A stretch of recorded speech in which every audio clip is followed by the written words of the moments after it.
Alors aujourd'hui, nous allons continuer la série des vidéos sur Edgar Cayce. Donc j'avais prévu au départ de vous parler de l'Atlantide et de l'Égypte sur une vidéo, mais en fait en me plongeant dans l'univers d'Edgar Cayce et de ses lectures concernant ce continent disparu, eh bien, je me suis rendu compte que c'était tellement riche et tellement dense qu'il aurait été dommage de ne pas en parler à fond. Donc, on va faire une vidéo spécialement consacrée à l'Atlantide vue par Edgar Cayce par rapport aux lectures qu'il a reçues. Un petit rappel de ce qu'on a vu la dernière fois.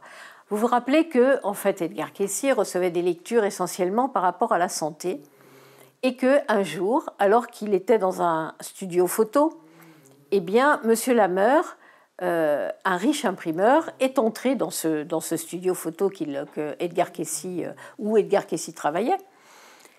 Et donc, la différence avec les autres personnes, c'est que M. Lameur, lui, il ne venait pas du tout pour avoir une lecture concernant la santé, mais il s'intéressait à toutes les sciences un petit peu parallèles. Donc, il a expliqué à Edgar Cayce que lui, ce qui l'intéressait, c'était de recevoir des lectures concernant l'astrologie, concernant le karma, concernant la réincarnation.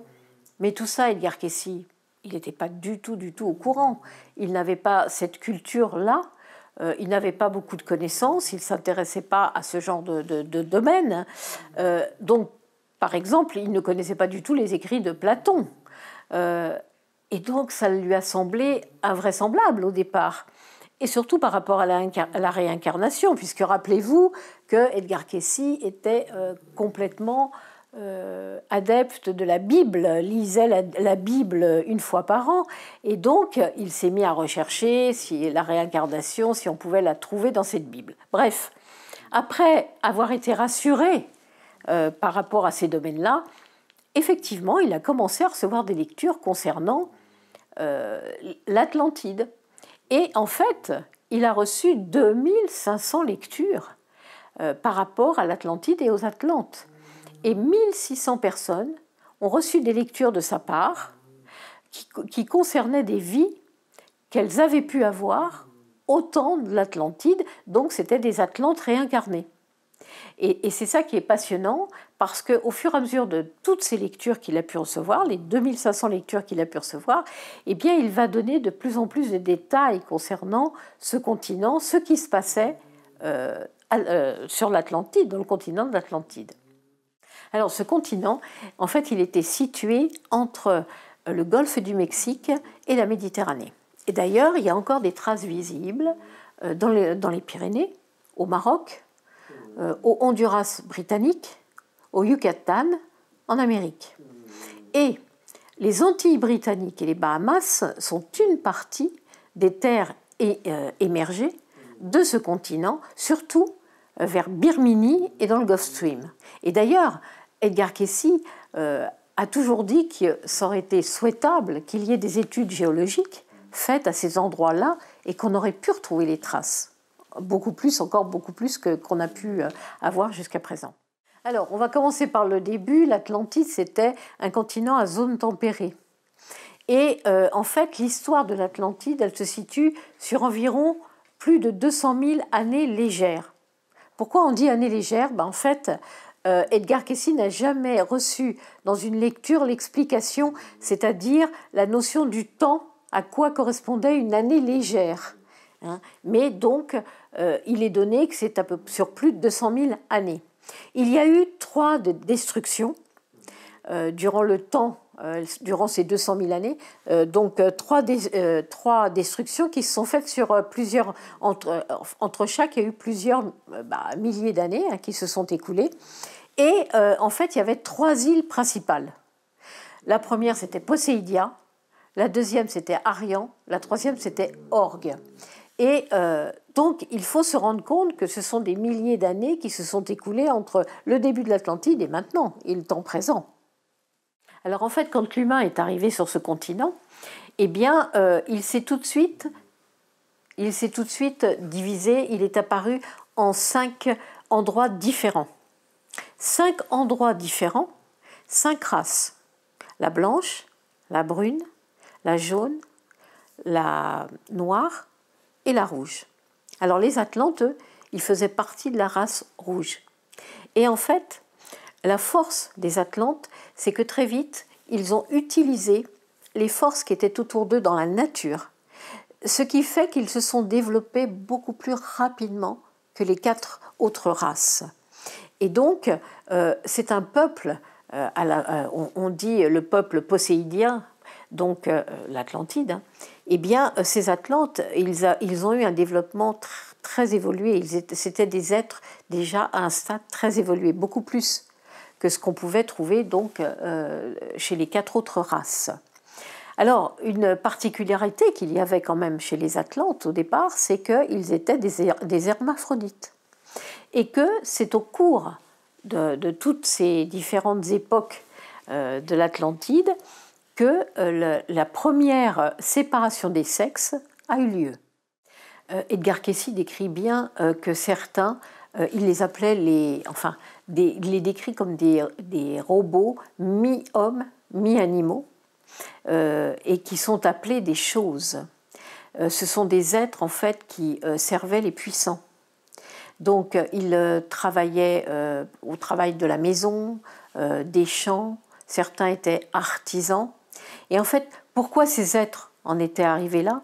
Tout simplement parce que quand ils sont arrivés sur Terre et qu'ils ont voulu se projeter dans la matière, et leur but était d'arriver à devenir une entité autonome, sauf que ils n'ont pas appris à se diriger eux-mêmes. Donc, ils sont devenus dépendants des autres. Et voilà pourquoi, en fait, c'était des êtres qui étaient au service des puissants et qui étaient pas trop bien considérés. Alors oui, il y avait 2 groupes chez les Atlantes. Il y avait les enfants de la loi de 1, qui étaient des êtres tournés vers le spirituel, donc avec une certaine sagesse. Et puis, il y avait les fils de Bélial. Et les fils de Bélial, c'était les plus difficiles, en fait. Caractère très difficile. Leur caractéristique, c'était quoi? Un ego surdimensionné. C'est-à-dire qu'ils se servaient des choses matérielles uniquement pour leur propre gratification, sans jamais se soucier, sans avoir aucune considération pour la source divine, ni pour la douleur des autres, en fait. Leur seul but à ces fils de Bélial, c'était vraiment d'agrandir leur moi. Et c'est la rivalité entre les enfants de la loi de 1 et les fils de Bélial, eh bien c'est cette rivalité qui va amener la destruction de l'Atlantide, d'ailleurs. Alors souvent, on se questionne sur comment étaient représentés les Atlantes, c'est-à-dire comment ils étaient d'apparence. Et en fait, Edgar Cayce, dans les lectures, il a reçu que les Atlantes étaient... ça pouvait être aussi bien des nains que des géants, mais des géants de 3,50 m, 4 mètres. Donc il n'y avait pas de mesure précise, ni d'identification précise par rapport aux Atlantes. Mais donc voilà les 2 groupes qui peuplaient l'Atlantide. Et on va voir au fur et à mesure eh bien, comment tout ça va dégénérer, en fait. C'est ça qui devient passionnant par rapport à l'histoire de l'Atlantide. Alors, il faut savoir que c'était une société technologiquement très avancée, mais aussi très, très imprudente.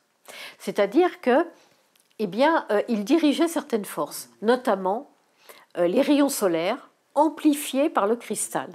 Mais ils utilisaient aussi d'autres formes d'énergie, par exemple les gaz, comme ceux qu'on utilise d'ailleurs maintenant pour le chauffage, pour l'éclairage. Ils utilisaient l'énergie de la vapeur, ils utilisaient les combinaisons électriques. Donc toutes ces différentes forces étaient déjà là, présentes au temps de l'Atlantide, existaient déjà, ils s'en servaient. Et en fait, utilisé par les fils de Bélial, eh bien c'est ça qui a provoqué, qui a amené le premier cataclysme en Atlantide. Pourquoi? Parce que, en fait, les enfants de la loi de 1 utilisaient les rayons du soleil, donc, amplifiés par le cristal pour apporter de l'énergie.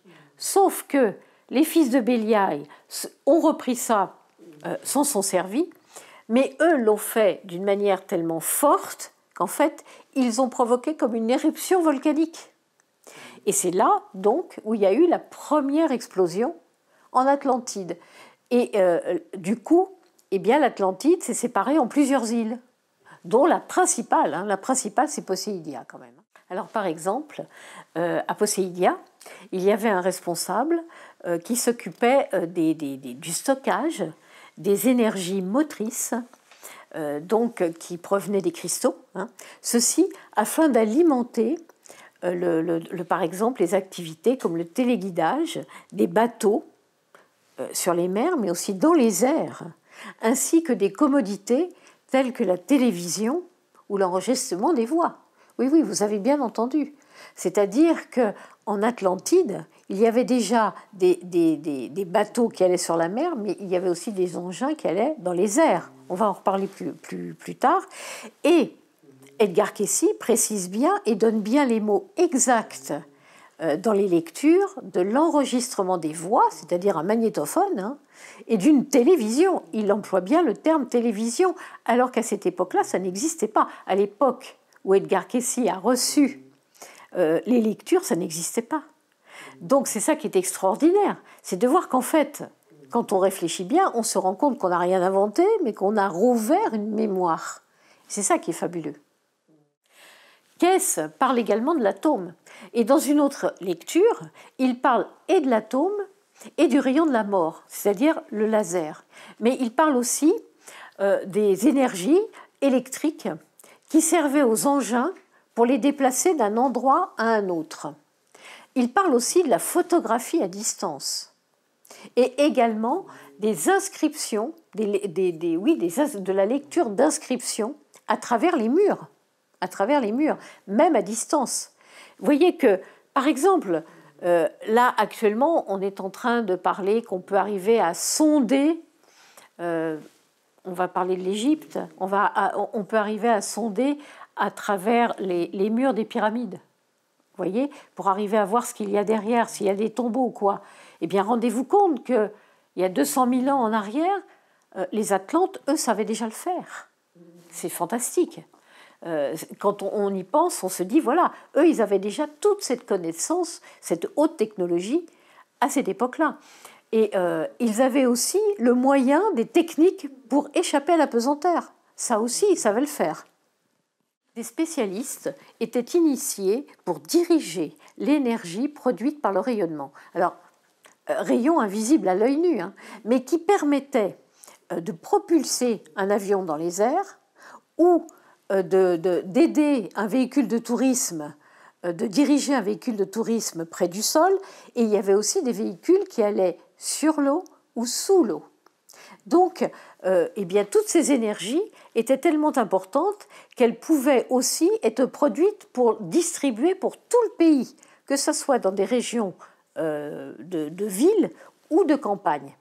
Ce qu'il faut quand même réaliser, c'est que Edgar Cayce il a reçu principalement ces lectures-là en 1934, à un moment donné où toutes les découvertes commençaient, c'est-à-dire tout ce dont on vient de parler, que ce soit l'atome ou que ce soit... Voilà, tout ça, on commençait juste, les véhicules et tout.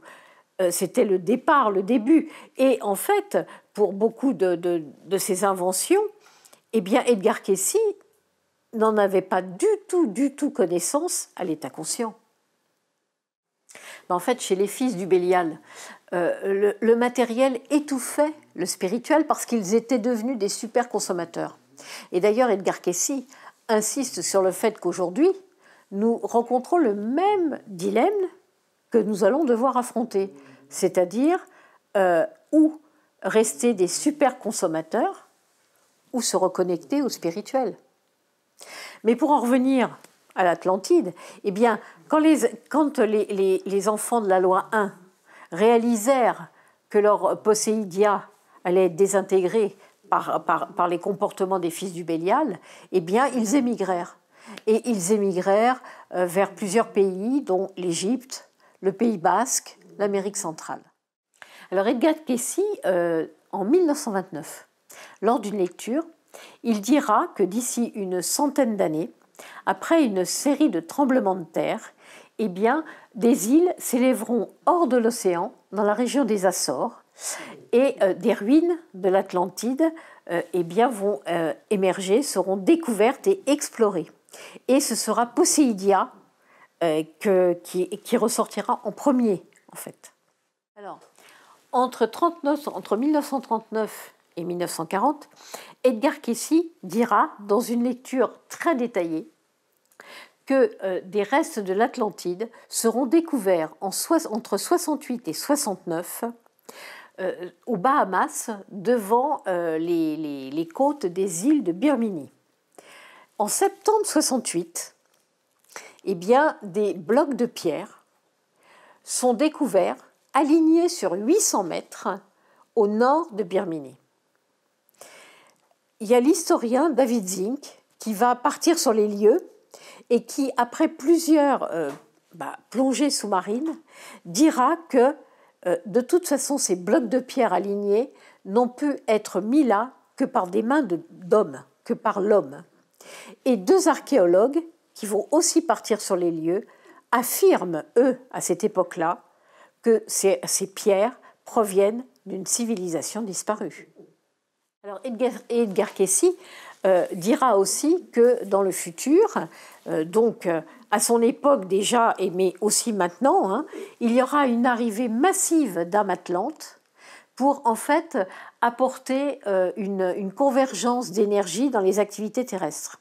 Ce sont des êtres exceptionnels, les Atlantes, mais qui ont aussi la particularité d'être toujours dans les extrêmes.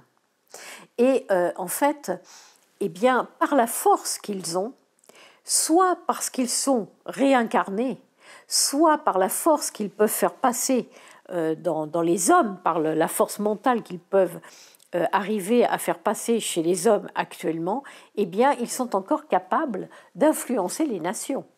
C'est pour vous dire à quel point ce sont des êtres puissants, en fait, et qui continuent de se réincarner par rapport à la Terre, pour apporter leur connaissance sur la Terre.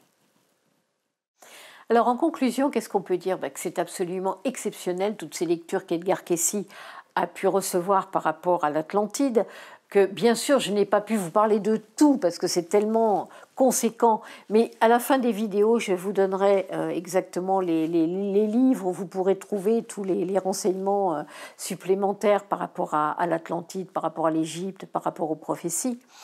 Mais c'est absolument exceptionnel, et ce que je trouve d'autant plus exceptionnel quand on veut bien relire ces lectures et s'en imprégner, c'est qu'on se rend compte qu'on est exactement au même stade et qu'on a les mêmes difficultés actuellement par rapport, on voit bien que nous sommes là en ce moment dans cette super consommation on commence à réaliser que c'est trop et qu'il faut qu'on fasse marche arrière et qu'il faut qu'on se reconnecte au divin, au spirituel.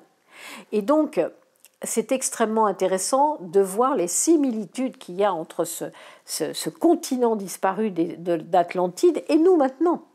Et que nous avons ce problème avec l'ego, avec le pouvoir, que les Atlantes avaient aussi à l'époque.